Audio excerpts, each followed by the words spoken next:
आपको पता ही है कि हम पहले चैप्टर करवाते हैं, फिर उस चैप्टर से रिलेटेड जो 2 साल में 2023-2024 में जो प्रश्न पूछे गए हैं उन प्रश्नों को हम लास्ट में डिस्कस करते हैं। वही हम इस क्लास में भी करेंगे। पहले पूरे चैप्टर को कंप्लीट कर लेते हैं, फिर लास्ट में क्वेश्चन आंसर को डिस्कस कर लेंगे।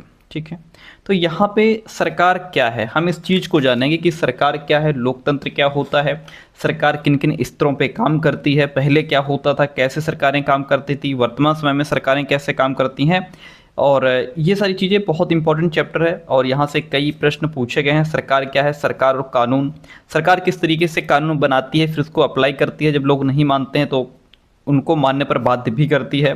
ठीक है, ये सारी चीज़ें हम इस क्लास में समझने वाले हैं। तो आइए शुरू करते हैं। देखिएगा, जो भी विद्यार्थी इस प्रकार की क्लासेज देख रहा है उसको सीटेट में 50 से 55 नंबर लाने से कोई रोक नहीं सकता।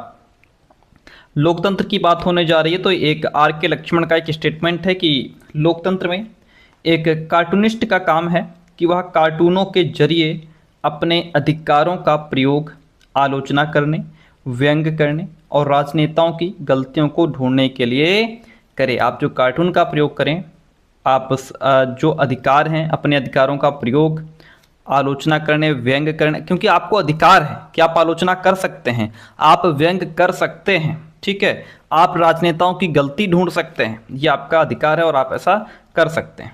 आगे बढ़ेंगे तो अब यहाँ से सरकार देखिएगा, सरकार क्या है। जैसे ये कुछ न्यूज़पेपर्स की हेडिंग्स हैं। सरकार से कामगारों के अधिकारों की रक्षा की मांग की गई है। बाढ़ पीड़ितों के लिए सरकार की ओर से राहत सामग्री बंटवाई जा रही है। जैसे अभी भी वर्तमान समय में बहुत जगह बाढ़ चल रही है तो वहाँ राहत सामग्री सरकार की तरफ से आ रही है। प्याज की दर में उछाल आया, सरकार ने प्याज के दाम तय कर दिए। ये सभी न्यूज़पेपर्स की कटिंग या न्यूज़पेपर में ये सब चीज़ें हमें देखने को मिलती रहती हैं, कोई नई बात नहीं है।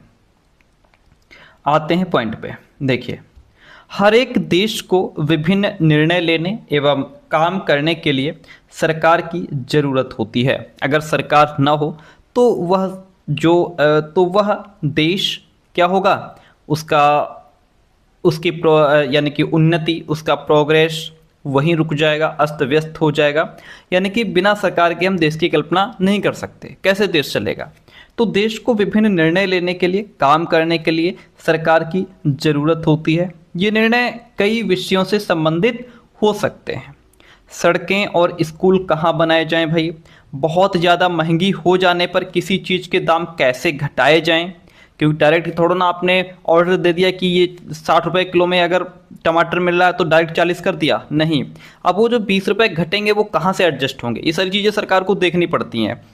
और अगर बढ़ रहे हैं तो क्यों बढ़ रहे हैं, कहाँ से बढ़ रहे हैं, कितना कहाँ पे टैक्स लग रहा है, कौन सी चीज़ें कहाँ से कितने में खरीदी जा रही है, फिर उसको कितने में सेल किया जा रहा है, ये सारी चीज़ें देखनी पड़ती हैं। तो दाम कैसे घटाए जाएं और अथवा बिजली की आपूर्ति को कैसे बढ़ाया जाए। भाई 16 घंटे लाइट मिल रही है, 18 घंटे कैसे इसको किया जाए, ये 2 घंटे कहाँ से ला करके लाइट इनको दी जाए, ये सारी व्यवस्थाएं करना। सरकार कई सामाजिक मुद्दों पर भी कार्यवाही करती है। उदाहरण के लिए सरकार गरीबों की मदद करने के लिए कई कार्यक्रम चलाती है जिनसे गरीब परिवारों की मदद हो सके।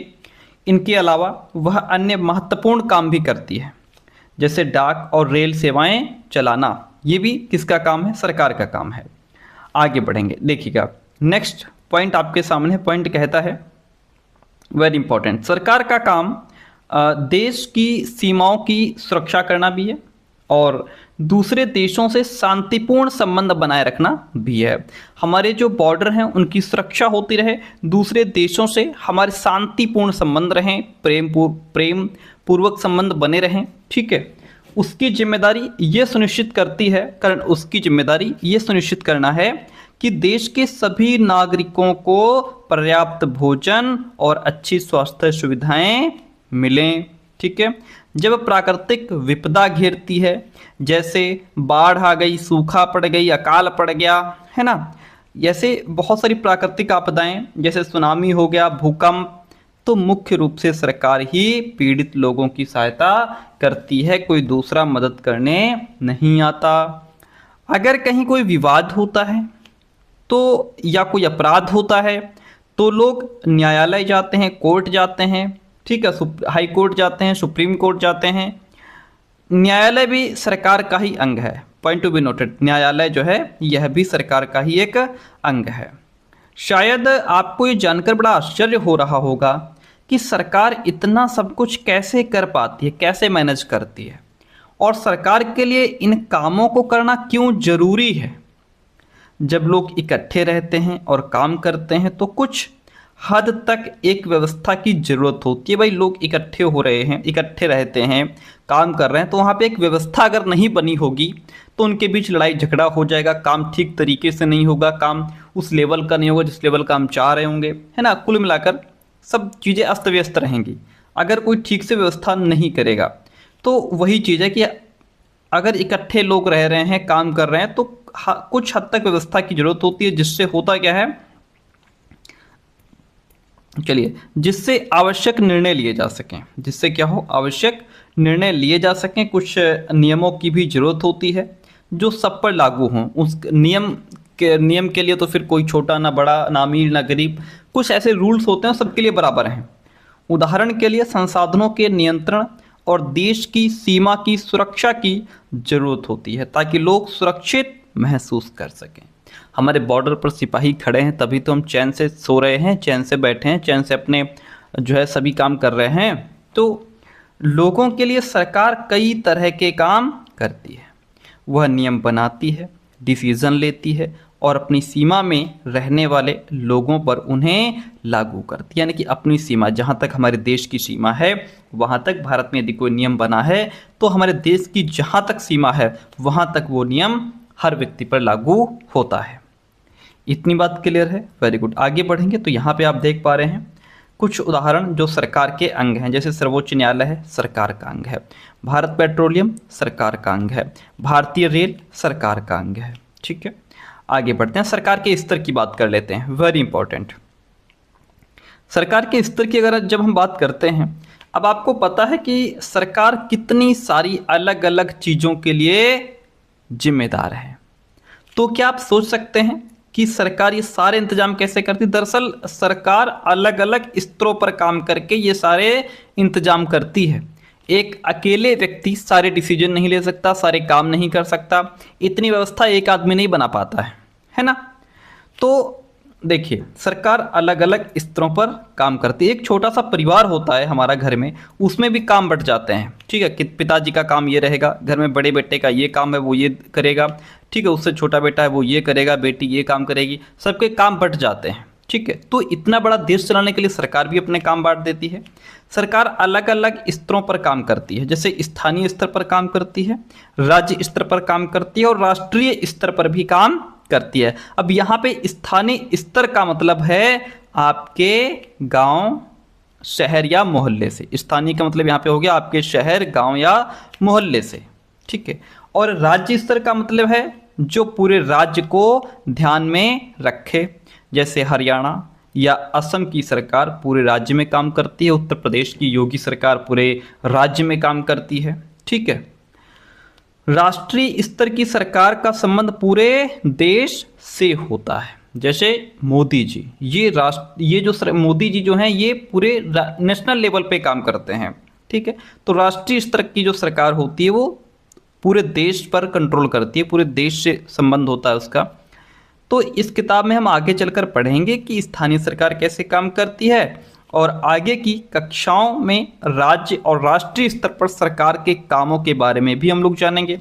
ठीक है, अब आगे बढ़ेंगे। देखिए यहाँ से आगे ये कुछ मैप दिए हैं, कुछ खास इंपॉर्टेंट है नहीं, इतना पॉइंट है कि नोट कहता है कि आंध्र प्रदेश राज्य के पुनर्गठन के बाद 2 जून 2014 को तेलंगाना भारत का 29वां राज्य बना था। 31 अक्टूबर 2019 से जम्मू और कश्मीर राज्य 2 अलग अलग केंद्र शासित प्रदेशों में बट गया। जम्मू और कश्मीर अलग हो गया, लद्दाख अलग हो गया। आइए सरकार एवं कानून की बात कर लेते हैं। देखिएगा, सरकार एवं कानून की अगर हम बात करें तो सरकार क्या करती है? सरकार कानून बनाती है। डिफरेंट, सरकार कानून बनाती है और देश में रहने वाले सभी लोगों को वो कानून मानने होते हैं। आपको कानून मानना ही पड़ेगा। ठीक है, ऐसे नहीं मानोगे तो वैसे मानोगे, कानून तो मानना पड़ेगा। ठीक है, केवल यही वो तरीका है जिससे सरकार काम कर सकती है। अगर आप कानून तोड़ रहे हैं, कानून का उल्लंघन कर रहे हैं, तो आप पे फाइन लगा दिया जाता है, आपको जेल भेज दिया जाता है, आपको दंड दिया जाता है। क्योंकि यदि आप कानून का उल्लंघन करेंगे तो यदि ये सब व्यवस्थाएं नहीं होंगी, आपको फाइन का या फिर दंड देने का, जेल भेजने का व्यवस्था नहीं होगी, तो हर कोई व्यक्ति फिर कानून उसके लिए कुछ नहीं है। तो लोग, सरकार कानून बनाती है और लोग उसको मानते हैं। यही वो तरीका है जिससे सरकार काम कर सकती है। सरकार के पास जैसे कानून बनाने की ताकत होती है ना, वैसे ही ये भी ताकत है कि लोगों को कानून मानने के लिए वो बाध्य भी करती। बेटा नहीं मानोगे तो लाठी चलेगी। जैसे बाइक पे जा रहे हो, हेलमेट नहीं लगा है, जहाँ पुलिस देखे तुरंत हेलमेट निकाल खोपड़ी पे टांग लेते हो। वो क्या है? वो कानून के डर से। और अगर पुलिस वाले पकड़ लेते हैं तो सीधा तुरंत आपका चालान कट जाता है। ठीक है, तो ये ताकत भी है सरकार के पास। अगर वो कानून बनाने की ताकत रख रही है तो आपको कानून मानना पड़ेगा।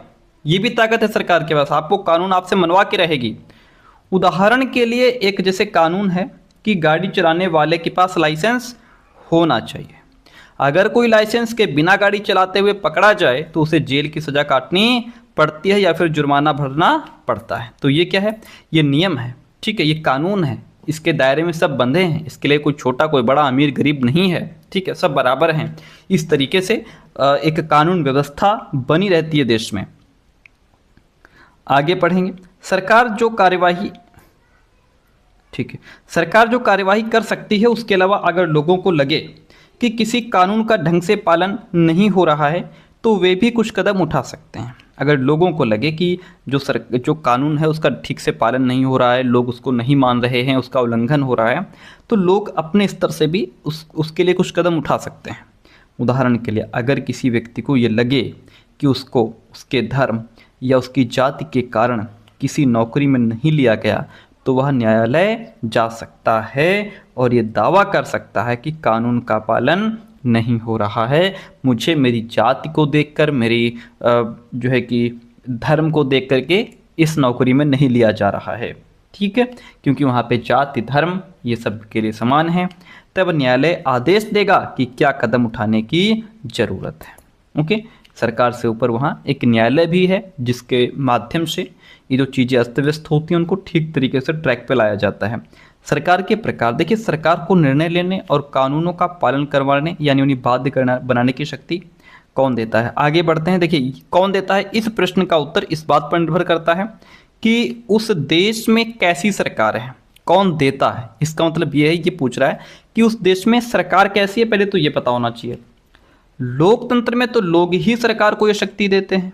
लोकतंत्र में कौन देता है सरकार को ये शक्ति?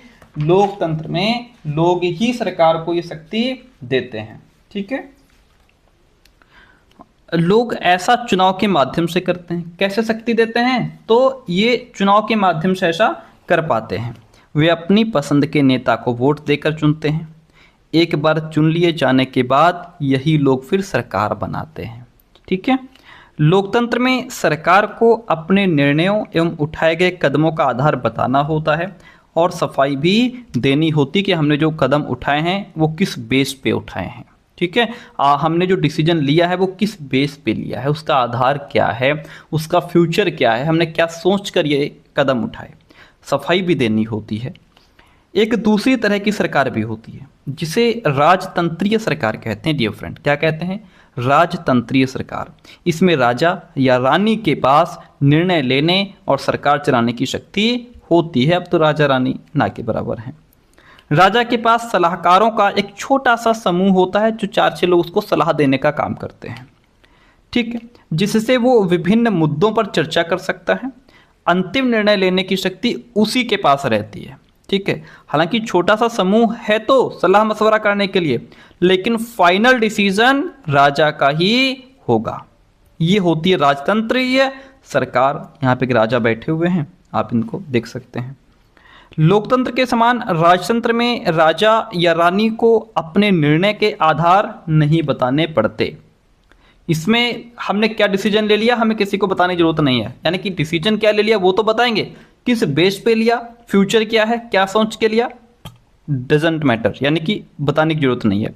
और ना ही अपने निर्णयों की सफाई देनी पड़ती है कि हमने आखिर ये निर्णय लिया तो क्यों लिया। अब आती है लोकतांत्रिक सरकार। जैसे कि हमारा देश भी है लोकतंत्र। ठीक, भारत एक लोकतंत्र है। समझिए, जिनको जो लोग कंफ्यूज रहते हैं लोकतंत्र होता क्या है वो समझ लें। इस लोकतांत्रिक व्यवस्था को पाने के लिए हमने लंबी लड़ाई लड़ी है। संसार में और भी कई देश हैं जहां लोगों ने लोकतंत्र लाने के लिए संघर्ष किए हैं। ऊपर बताया जा चुका है कि लोकतंत्र की मुख्य बात यह है कि लोगों के पास अपने नेता को चुनने की शक्ति होती है। यहाँ पे हमारे भारत में हमें अपने नेता को चुनने की शक्ति हमारे पास है, वो भी यानी कि मतदान के माध्यम से हम अपना नेता चुन सकते हैं। इसलिए एक अर्थ में लोकतंत्र लोगों का ही शासन होता है। लोकतंत्र किसका शासन होता है? लोकतंत्र लोगों का ही शासन होता है। लोकतंत्र में मूलभूत विचार ये है कि लोग नियमों को बनाने में भागीदार बनकर खुद ही शासन करें। आज के समय में लोकतांत्रिक सरकार को अक्सर प्रतिनिधि लोकतंत्र कहते हैं। Point to be noted. क्या कहते हैं आज के समय में? आज के समय में लोकतांत्रिक सरकार को अक्सर प्रतिनिधि लोकतंत्र कहा जाता है।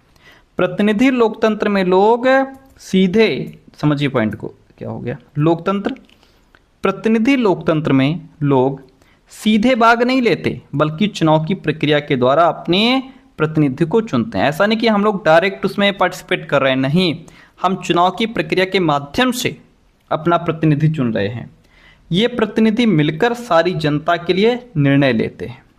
आजकल कोई भी सरकार अपने आप को तब तक लोकतांत्रिक नहीं कह सकती जब तक वो देश के सभी वयस्क नागरिकों को वोट देने का अधिकार ना दे दे, तब तक वो लोकतांत्रिक नहीं कही जा सकती। हमारे यहाँ, हमारा भारत लोकतांत्रिक देश है, भारत एक लोकतंत्र है। यहाँ पे सभी वयस्क नागरिकों को वोट देने का अधिकार है, अपना प्रतिनिधि चुनने का अधिकार है, अपने मन का नेता चुनने का अधिकार है।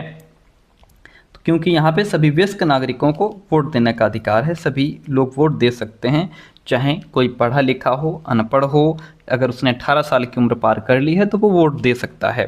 लेकिन ऐसा नहीं कि ये सदियों से चला रहा है, हमेशा ऐसा नहीं था।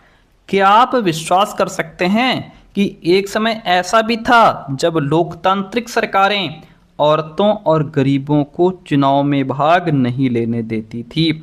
जो औरतें और जो गरीब हैं ये चुनाव प्रक्रिया में शामिल नहीं हो सकते, ये वोट नहीं दे पाएंगे क्योंकि ये औरतें हैं और ये गरीब हैं। औरतें भी और गरीब, चाहे कोई भी हो, स्त्री हो या पुरुष। अपने शुरुआती दौर में सरकारें केवल उन्हीं पुरुषों को वोट देने देती थी जो पढ़े लिखे थे और जिनके पास अपनी संपत्ति होती थी। इसका मतलब था कि औरतों, गरीबों और अशिक्षितों को वोट देने का अधिकार नहीं था। ऐसी स्थिति में देश उन्हीं नियमों के सहारे चलते थे जो ये गिने चुने पुरुष बनाते थे। कौन से पुरुष? जो पढ़े लिखे थे, क्योंकि वोट भी तो यही दे रहे हैं। तो ये जो नियम कानून बना रहे हैं उसके हिसाब से ही सरकार चल रही है, उसके सहारे चल रही है। भारत में आज़ादी से पहले बहुत ही कम लोगों को वोट देने का अधिकार था। ध्यान दीजिएगा, आज़ादी से पहले बहुत कम लोगों को वोट देने का अधिकार था। इसलिए जनता ने संगठित होकर इस अधिकार की मांग की कि हम सभी को वोट देने का अधिकार मिलना चाहिए। गांधी जी समेत कई नेताओं ने इस अन्यायपूर्ण व्यवहार का विरोध किया। उन्होंने भी जोर शोर से ये मांग उठाई। 1931 में यंग इंडिया पत्रिका में लिखते हुए गांधी जी ने कहा था, मैं यह विचार सहन नहीं कर सकता कि जिस आदमी के पास संपत्ति है वो वोट दे सकता है, लेकिन वो आदमी जिसके पास चरित्र है पर संपत्ति या शिक्षा नहीं, वो वोट नहीं दे सकता। जो दिन भर बेचारा अपना काम धंधा करता है, पसीना बहाता है, ईमानदारी से काम करता है, वो वोट नहीं दे सकता क्योंकि उसने गरीब आदमी होने का गुनाह किया है। मैं इस बात को बिल्कुल सहन नहीं करूँगा। ठीक है, ये बात कही थी गांधी जी ने यंग इंडिया पत्रिका में 1931 में। इतनी बात होती है क्लियर। अब यहाँ पे ये स्टेटमेंट पढ़िए, देखिए, वोट्स फॉर वीमेन। संसार में कहीं भी सरकारों ने स्वेच्छा से, अपनी इच्छा से अपनी शक्ति लोगों के साथ नहीं बांटी है, क्योंकि भाई सरकार जिस तरीके से उसका बेहतर काम चल रहा है तो वो क्यों उसको लोगों के साथ साझा करेगी। तो अपनी इच्छा से अपनी शक्ति को लोगों के साथ नहीं बांटा है, मजबूरी में बांटा है। ठीक है, जैसे हमारे भारत में ही पहले कुछ गिने चुने लोग ही, पढ़े लिखे लोग ही जो सरकार के क्लोज रहते थे, वो अपना वोट दे दिया, सरकार चुन ली, उन्हीं के सारे सरकार चल रही है। आज ऐसा नहीं है। पूरे यूरोप और अमेरिका में महिलाओं और गरीबों को सरकार के कार्यों में भागीदारी के लिए संघर्ष करना पड़ा है कि हम सरकार के कार्यों में कैसे पार्टिसिपेट करें। महिलाओं द्वारा मताधिकार के लिए किए गए संघर्ष ने प्रथम विश्व युद्ध के दौरान और मजबूती पकड़ ली। इस आंदोलन को महिला मताधिकार आंदोलन कहते हैं और अंग्रेजी में इसे सफ्रेज मूवमेंट कहते हैं। सफ्रेज का मतलब होता है वोट देने का अधिकार। सफ्रेज का मतलब क्या होता है? वोट देने का अधिकार। युद्ध के दौरान बहुत से पुरुष लड़ाई में थे, इसीलिए महिलाओं को उन कामों को करने के लिए बुलाया गया जो पहले पुरुषों के काम माने जाते थे। भाई बात ये थी कि युद्ध के दौरान जो पुरुष थे वो चले गए लड़ाई में। अब वो जो पुरुष पहले जो लड़ाई में चले गए, अब उनका काम करे कौन? ठीक है, तो उस काम के लिए महिलाओं को बुलाया गया।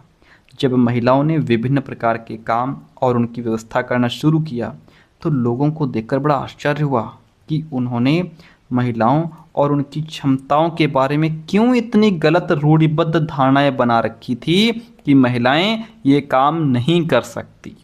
यहाँ पे वो रूढ़िबद्ध धारणाएं गलत साबित हुई। महिलाओं ने वो काम भी किए, व्यवस्था भी बनाई, ठीक है, तो लोगों की रूढ़िबद्ध धारणा यहाँ से टूट गई। हमने पीछे पूर्वाग्रह और रूढ़िबद्ध धारणा को बहुत अच्छे से समझा है। इस तरह महिलाओं को निर्णय लेने में समान रूप से योग्य माना जाने लगा कि यार हम लोग गलती समझ रहे हैं कि महिलाएं निर्णय नहीं ले सकती, व्यवस्था नहीं कर सकती, काम नहीं कर सकती, ये तो बढ़िया काम करती हैं।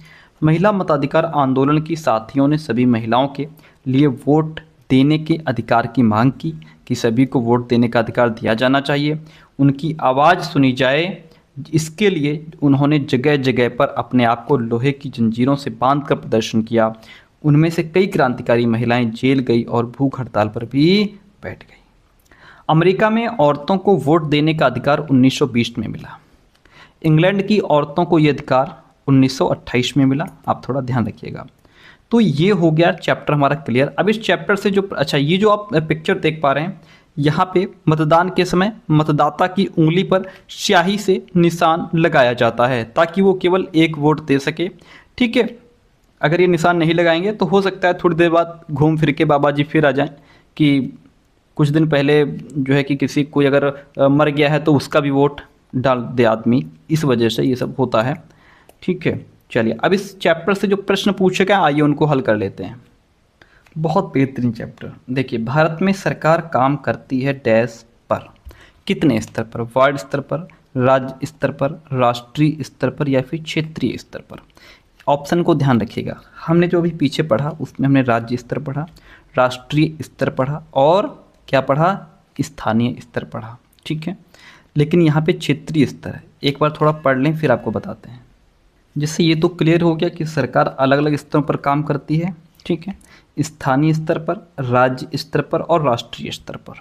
अब जो ऑप्शन हम पढ़ रहे थे उसमें एक तो वार्ड स्तर था जो कि पहले ही गलत हो जाएगा। दूसरा ऑप्शन उसमें आपका राज्य स्तर, राष्ट्रीय स्तर था। फिर एक क्षेत्रीय स्तर भी था, लेकिन यहाँ पे क्षेत्रीय स्तर नहीं है, यहाँ पे स्थानीय स्तर दिया हुआ है।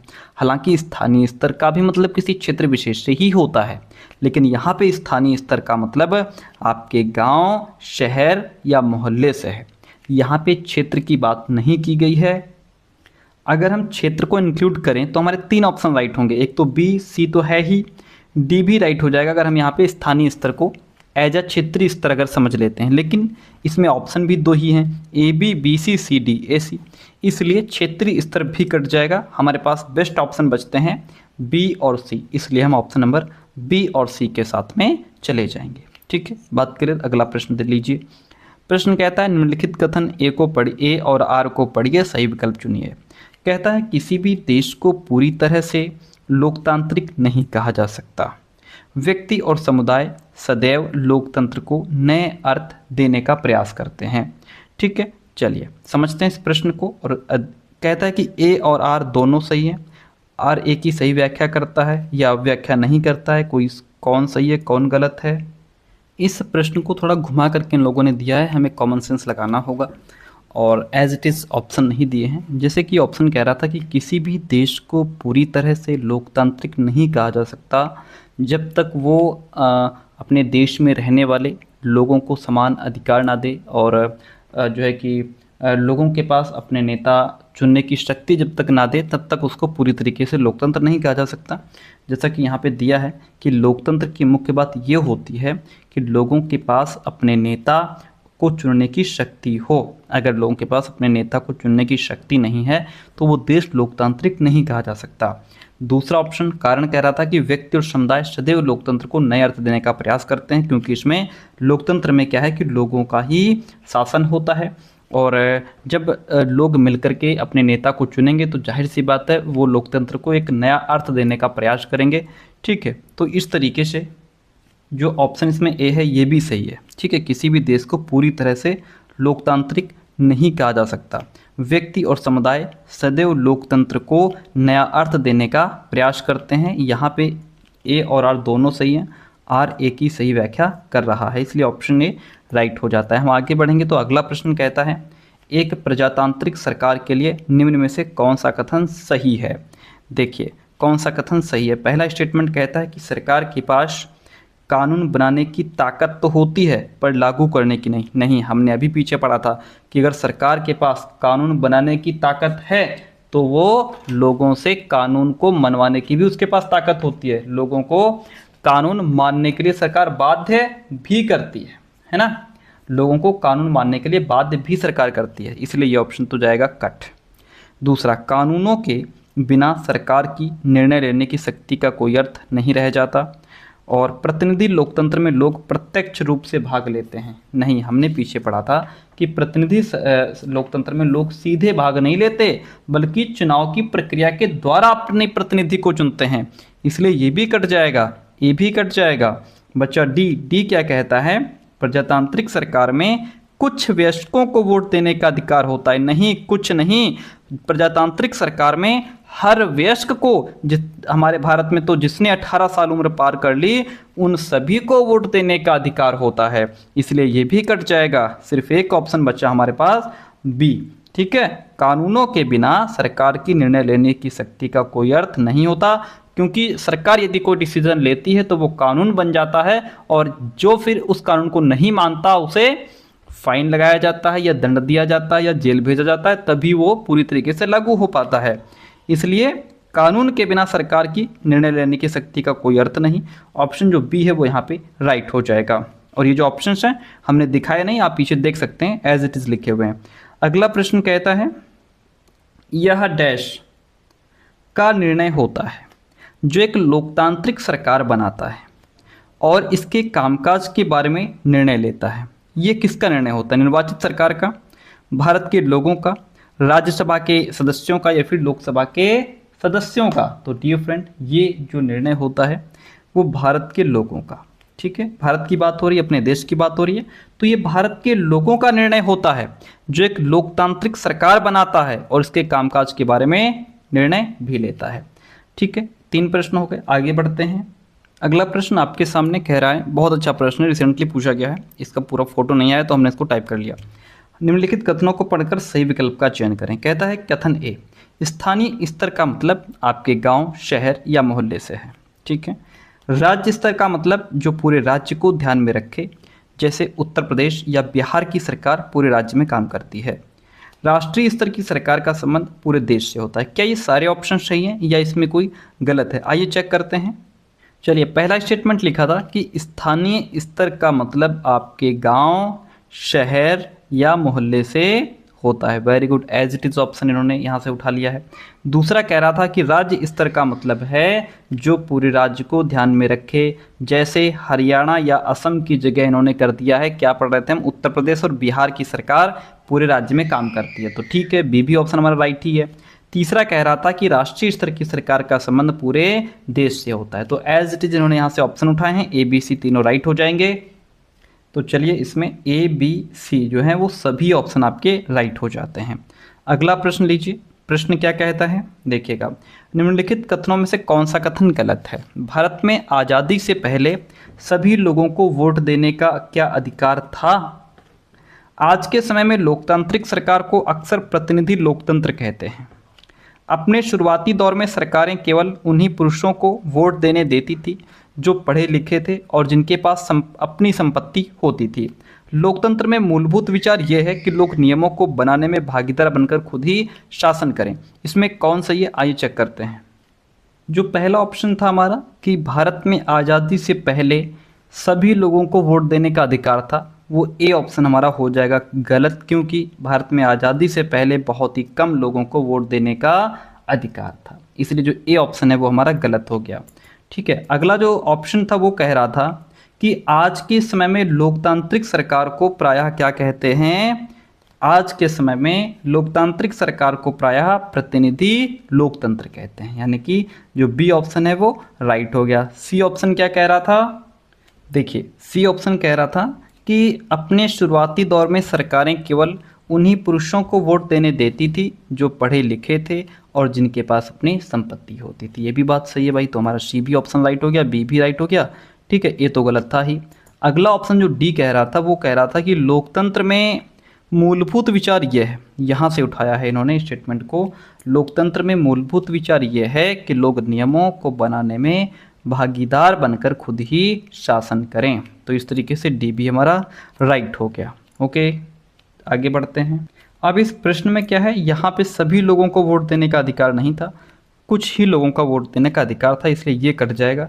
बाकी बी सी डी सभी ऑप्शन आपके हो गए राइट। ठीक है, तो यहाँ पे हमसे पूछ रहा था कौन सा गलत है, ए ऑप्शन जो है वह गलत हो जाएगा। तो प्यारे दोस्तों, कैसे रही क्लास कमेंट करके जरूर बताइएगा। एंड इस तरीके की क्लासेस आपको विद चैप्टर के साथ पीवाईक्यू कराना कोई भी टीचर नहीं करवा रहा है, क्योंकि इसके पीछे बहुत मेहनत लगती है। पहले चैप्टर को पढ़ो, फिर उससे रिलेटेड सभी पीवाईक्यू पलटो। हम तो फिलहाल 2023 और 2024 दो ही साल के पीवाईक्यू को पलटते हैं, क्योंकि 2023 में तो शायद कुछ 8-10 पेपर हमको मिल जाते हैं, तो वहाँ से पीवाईक्यू देखने को मिल जाते हैं। तो 2 साल में जितने प्रश्न आपके 7-8 एक चैप्टर में मिलते हैं वो आपको करवाए जा रहे हैं। और क्लास कैसे रही कमेंट